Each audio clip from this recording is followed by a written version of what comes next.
So welcome to another video. We're going to backtrack onto box 24.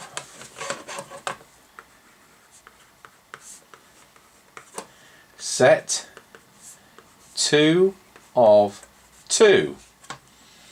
Fidelity CB1000. And this has come from our very kind mystery benefactor, Alan. Now, this has got its on-off volume control missing. So the last set in this box was the Uniden, which we were able to sort out. So I really appreciate this, and thank you, Alan. So we've got a bit of a stub power lead, which at least we can power it up with. We've got the lids. I'm just going to evaluate it. I've got Mark here today. He's here for a few days. G7NDJ, otherwise known as ZX2. Hello, Mark. Hello. There you are. I'm going to say Fidelity 1000, but I'm going to say a Fidelity oh dear. Well, it's an oh dear because it's got bits missing. But I remember you once calling me. I was on business in Grantham. You came here to spend a weekend. I'm probably going back 10 years. And we hadn't got a base station on. And you wanted to call me urgently on the CB radio, knowing I'd been monitoring. And you went on the shelf and you picked our Fidelity 1000 out because you knew it would work. Correct. And yes, it did. It did, yes.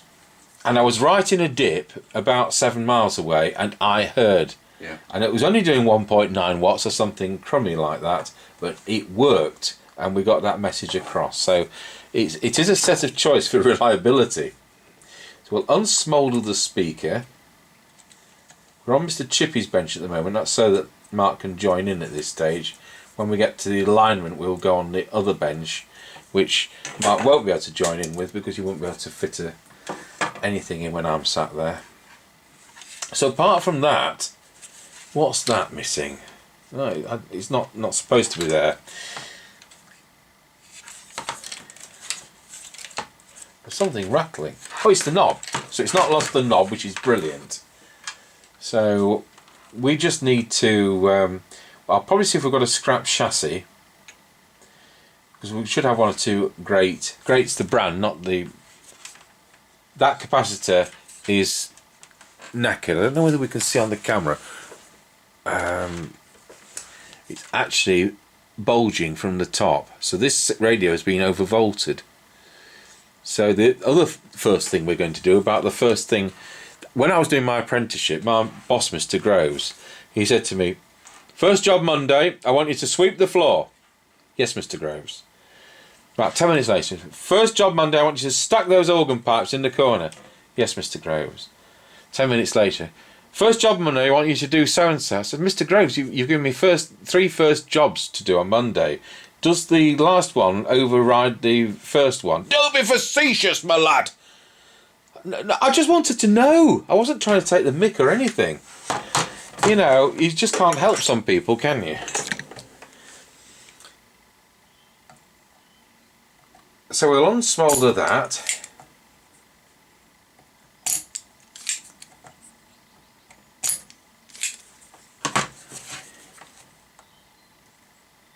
And we've got these in stock. I presume that's negative. It is negative, and when we look, there's all the gunk coming out of the bottom. So if this radio had been put on one side because it didn't work, we already know probably the main thing that was wrong with it. And I haven't even powered it up. What do you reckon to that, Mark? But I'm right. You feel that? I ain't got my glasses on, but I can see. Yeah, that is well bulging. Yes. And the gunges. I think we better be careful what we say on camera about. Well, there you go. Yeah, okay. Your wife will be watching this later. Okay, well, let's put it like this. That part needs changing. Yes, Mark. That part needs changing.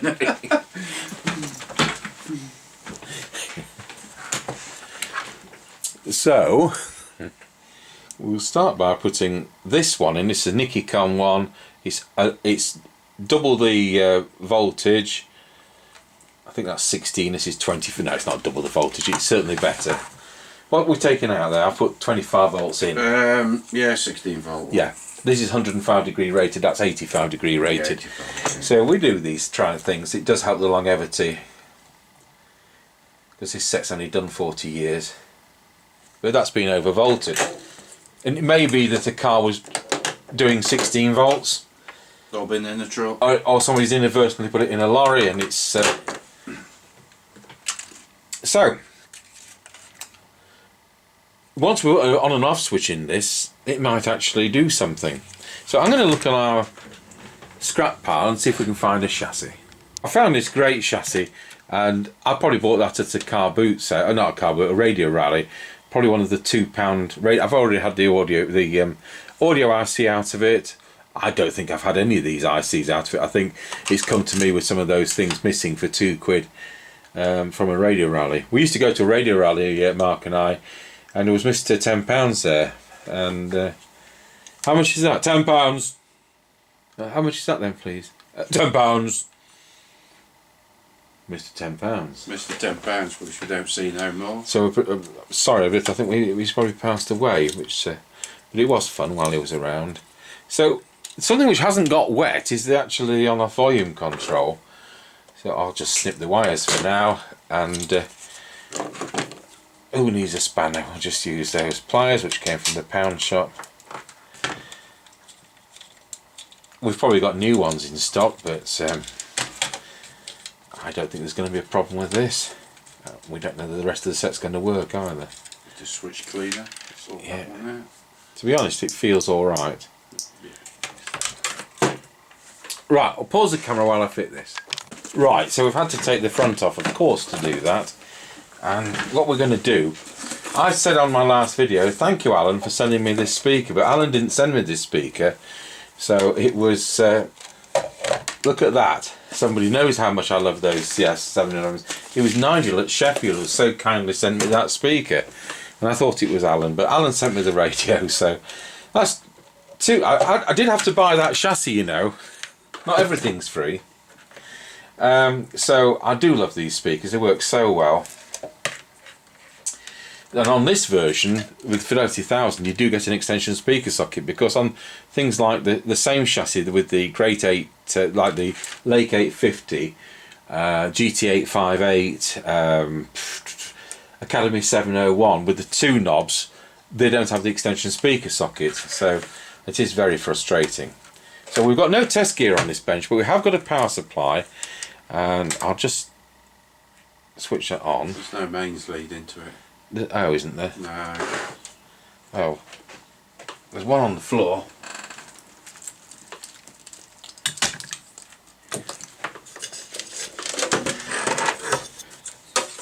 This power supply is actually supposed to be being repaired. It's one of our bench ones. And the LED display on it's intermittent. So that's really frustrating. So we use these type of things. I like LED displays because they've got a wide viewing angle.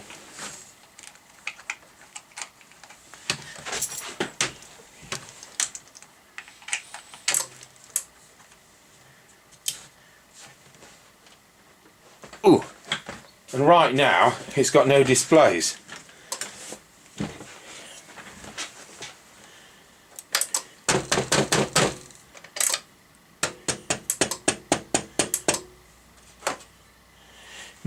So we'll get another meter, so we know we're set somewhere around 12 volts, 13 volts, whatever.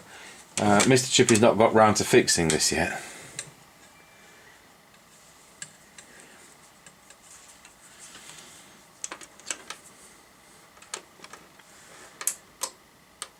I'm glad I didn't power the setup.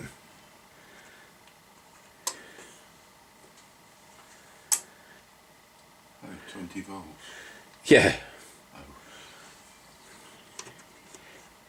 Okay, so we're at 12.5 volts.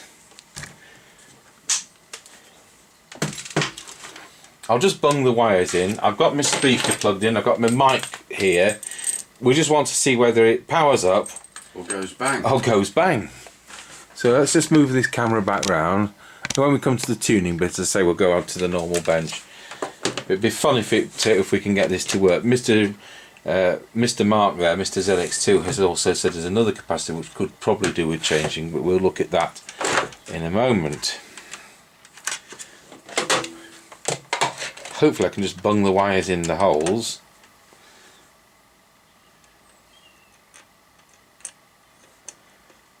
Like that. And watch it not power up. Oh, it does. So it appears to change channel. It's making the right noises. Bearing in mind it's modified FM is AM. Weird, aren't they, these? And if I just key it up for a moment into no aerial, it keys up. So we'll take it from here to the other bench. I'll put the front on it. Good. Well, that's a start, isn't it? So let's get on with it on this bench.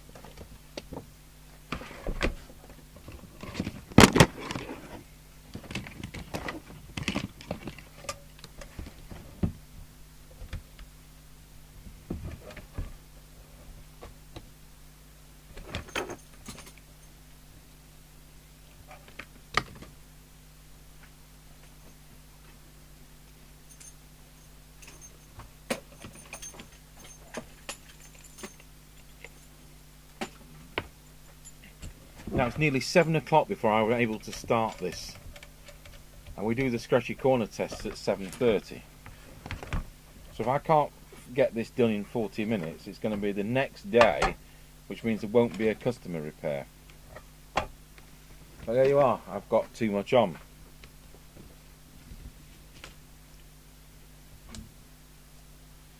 Just tin that for later.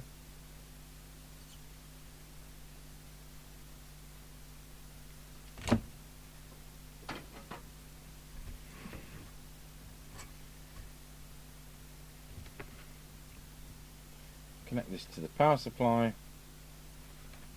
We will need to put a fuse in this power lead, there isn't one. So we're at 13.8 volts and the radio sits there hissing, so let's go through some of its things. So look at transmit, put picture in picture on.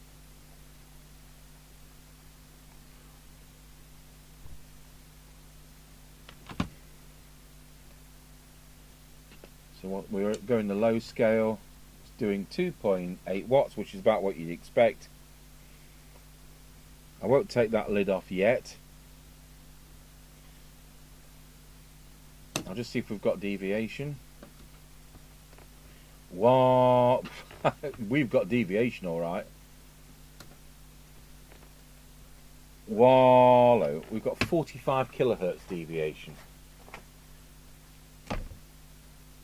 No, we haven't.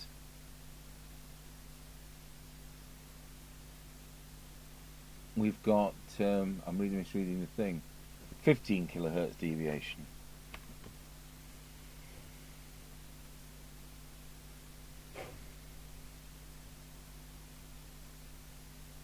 You'll be able to hear on every channel going. Right, let's change channel.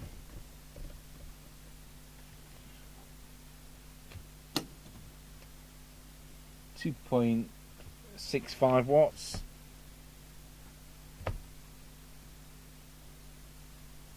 And on channel 1, 2.5 watts. So we'll start by going. Oh, let's just see what the frequency is. I only just put the test set on, but we may as well just see if we're anywhere near.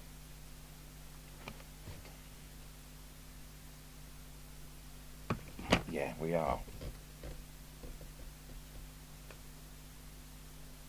To be honest, by the time this is warmed, by the time this test set's warmed up, I think that's going to be spot on.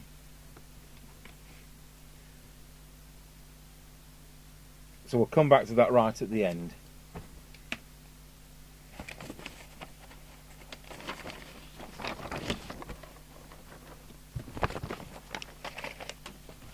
So in the service manual, I've already dealt with all these. So it's supposed to do 3.5 watts and not a 4 watt radio. so we're on channel 20. We'll stay on the. I'll go back to that meter, and we'll now be looking to see if we can peak it to near a full scale deflection. So that was okay.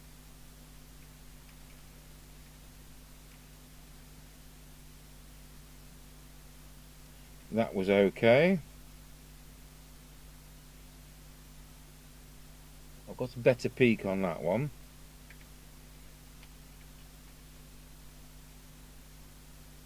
I've got a better peak on that one. A better peak on that one.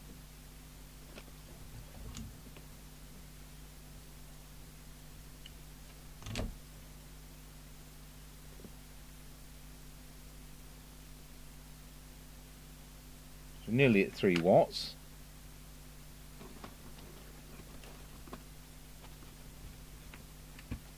Don't adjust that one there. You've got the white one, you've got the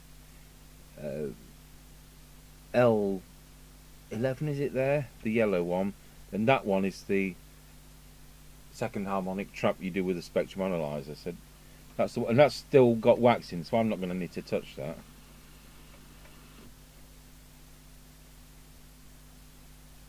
Right, we've gone over the 3 watts now. That doesn't have a core in it. I can't remember it. I don't think it does have a core in it, does it? I think we've been down this avenue before.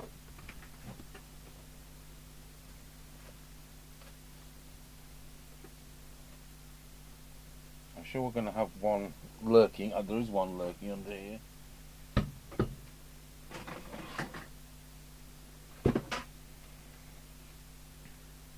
See, it's slightly different. This is an earlier one.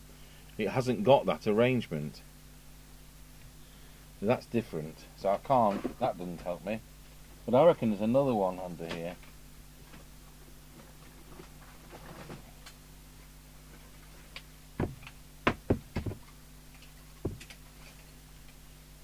Yeah, this is this type. So that doesn't have a core in it.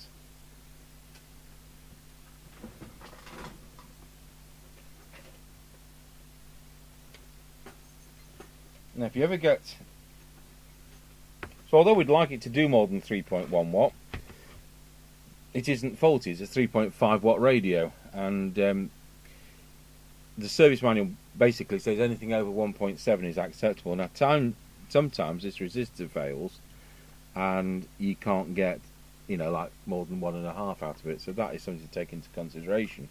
But in this case, this is really par for the course. So all I can do is just peak that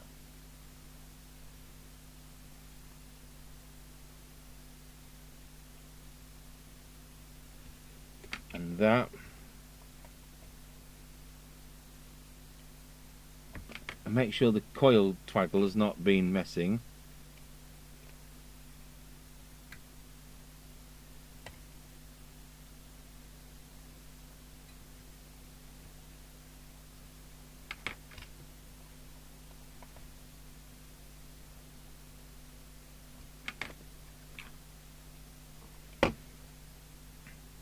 So I would say, I mean, it's doing 3.1. It's probably 3.2 when it cools down. Bit like a new set, which come out of the box doing 2.7. But you can see on my, it's beyond the full scale deflection on the 3 watt scale, and here there's the 3, so it's just over the 3. Right, that deviation. It's actually at full. How stupid is that?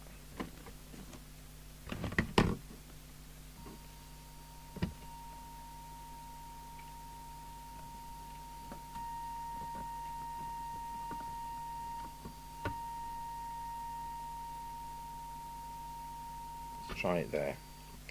Wow, still too much.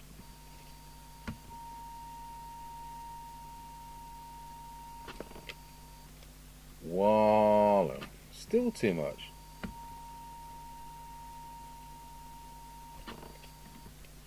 Wallow, wallow. A little too little there.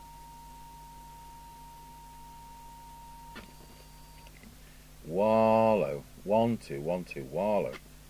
We'll listen to that on the monitor set.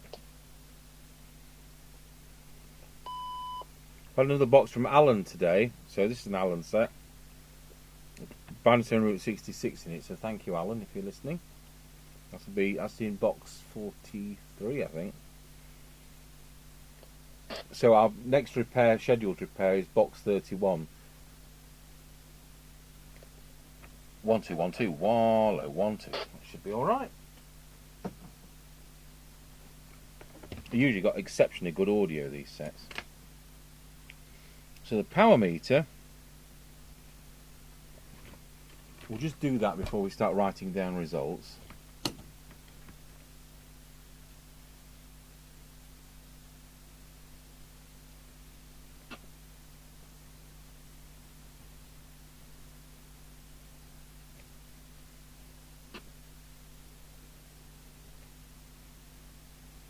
To be honest, it's in the right position.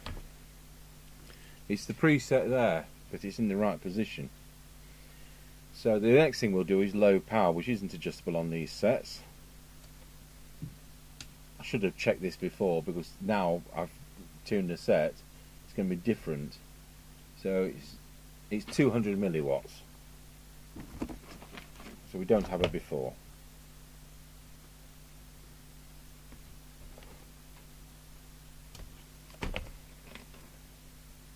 $796 for 4 watts. It's not 4 watts. It's 3.2. So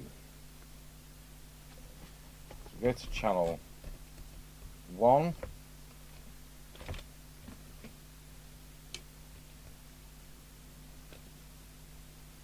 It's 2.9. I'll go to channel 40. 3. Really, it's well balanced. So bearing in mind we're going to be on channel 31, so it's going to be probably about 3.1, which is what I'll tell Mr Chippy. We're not doing the VCO because it's locking, and I've reset that to 2.2 to 2.5 as an absolute peak. We'll come back to that. RF meter is okay, and it's there. Doesn't have PA. Meter lamps okay. Switches, there's only one, and that's okay. And the potentiometers are okay, and the one and only socket's okay. It's not come with one of those. So now we'll set the signal generator. I'll just check what we're now on frequency wise. I'll put that up on the screen.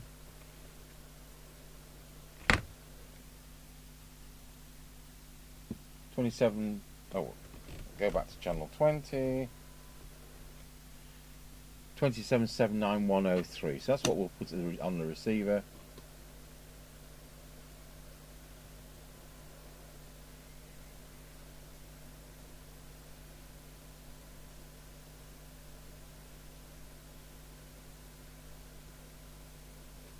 I think that's very much near enough. So at the moment, let's go to the cyanide meter, see what we've got.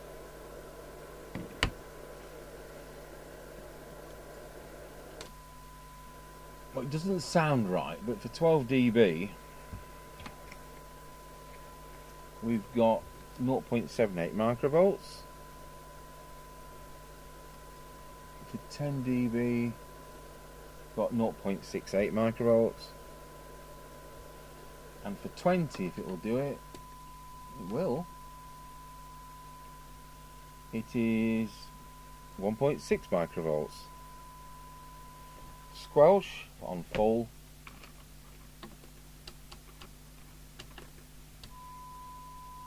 Is 1 millivolt, which is far too tight. And we'll put this to standby. Set threshold on the radio, switch on, and it's 0.75 microvolts. So those figures look excellent, but it doesn't kind of sound right, and can be the problem, because they're not easy to align. They don't use an FM chip like most sets do, or not the kind of we usually are used to, like the MC3357. So, looking at my notes here, where's the detector?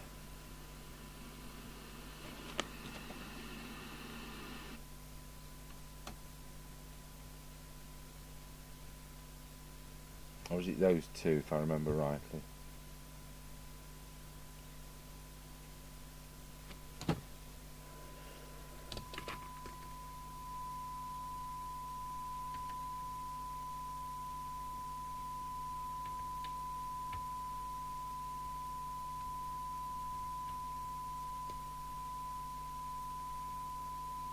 So that's your biggie. We'll come back to the others when we do the IF. So do the front end and turn the squelch down. Get about 4 dB on the synod meter and see whether we can get any improvement on an already sensitive set. Oh, we can. There's another few yards range.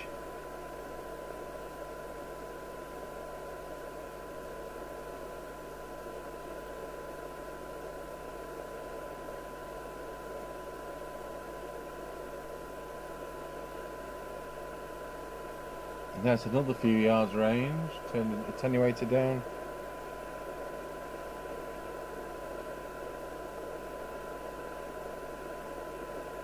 And again, turn the attenuator down.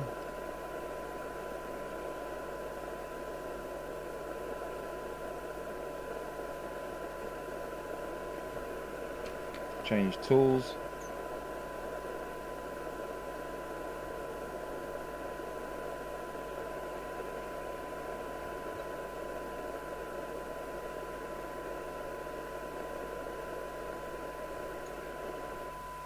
Put a bigger signal on for that.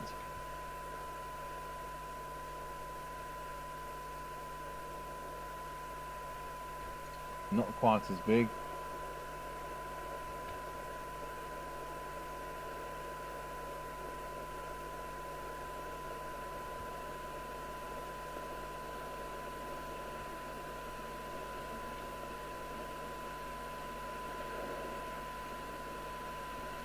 Go back to a big signal, make sure that's right on the oscilloscope.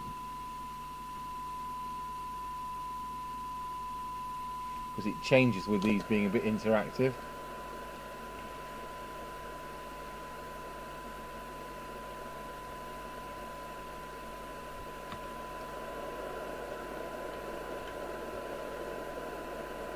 Well, that should sound right now. Let's talk to myself from the monitor receiver. Testing 1 2 3 1 2 1 2. Good, it sounds right. So let's see if we've got an improvement on the synod reading. I reckon we have. But on the other hand, I might have fixed it worse. So we're now at, I could say, bang on 0.5. Let's put this on the attenuator this time. I could say 0.51. I will. For 10 dB, 0.43. And for 20, sorry,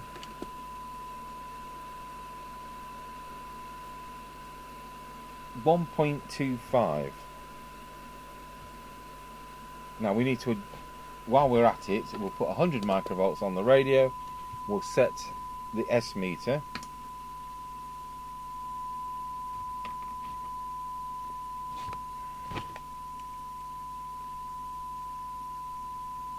Just the front of the two presets.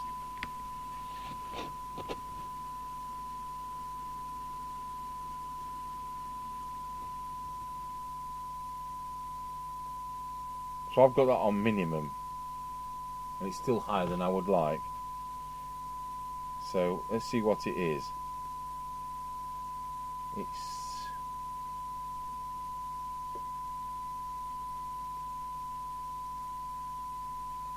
40 microvolts.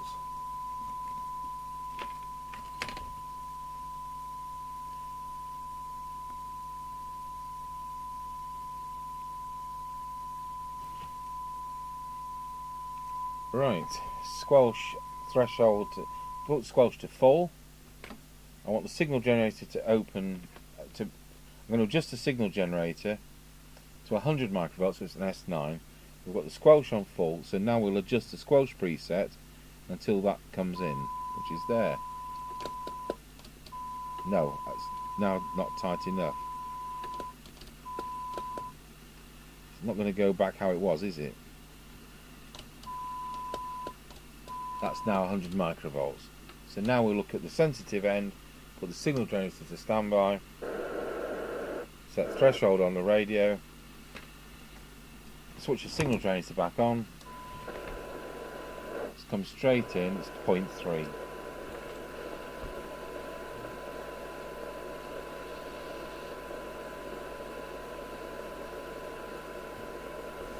Good, so it's just a retune. So we see if it's anywhere near on frequency.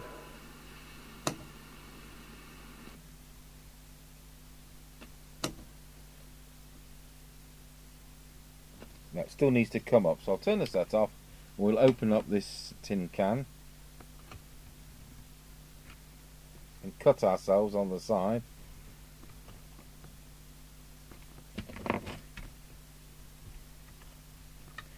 They're very stable.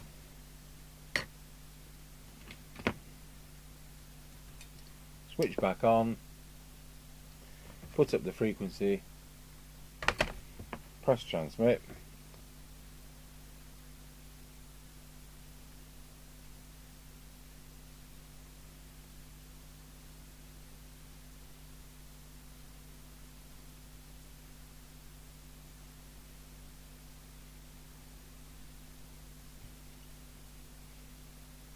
So I've set it to 126, so it's got a bit of headroom to drop, which is what happens.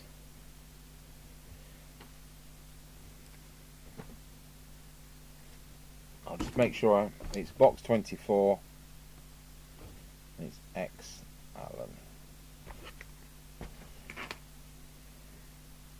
So I'm glad I've been able to do it in the time available. So whilst I was on Chippy's bench with Mark at the beginning of this video, that capacitor was clearly knackered. So apart from a retune, set's doing about 3.2 watts in the middle of the band. And that's about what you'd expect.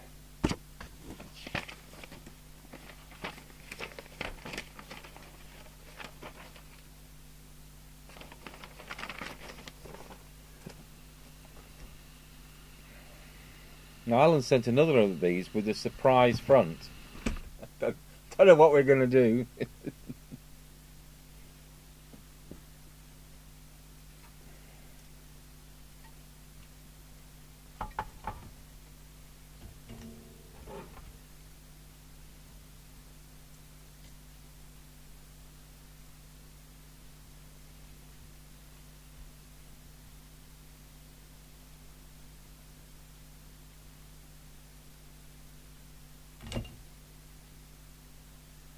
There we go.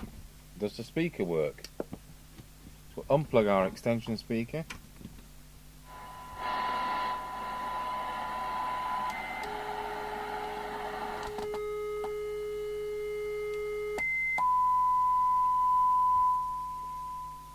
Well, it sounds alright. So until we actually hear voices on it, it's difficult to tell. Don't think this one had any screws in it, so we'll do that. Just take picture in, picture off. I'll just pop in 4 screws for now, because I'm sure Mr Chippies is eager to get this on the test.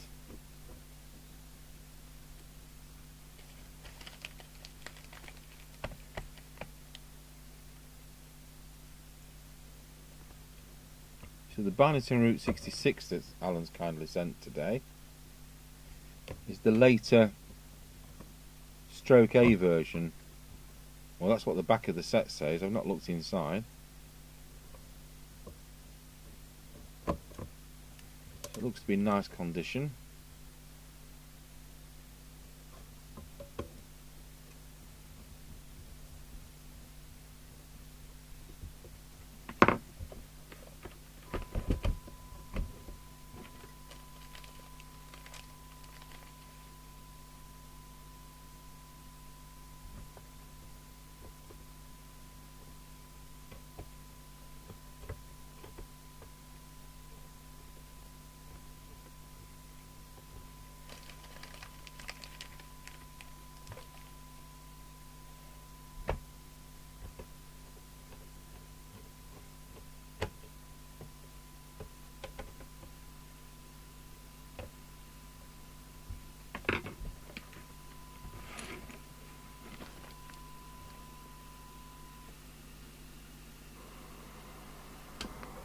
Right, we'll swap the test gear for the Antron 99 aerial.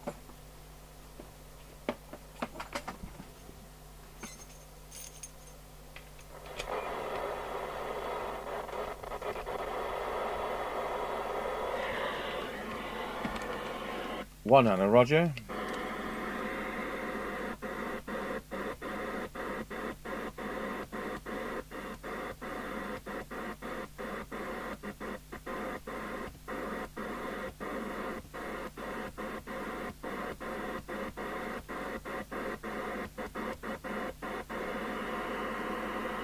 No Roger.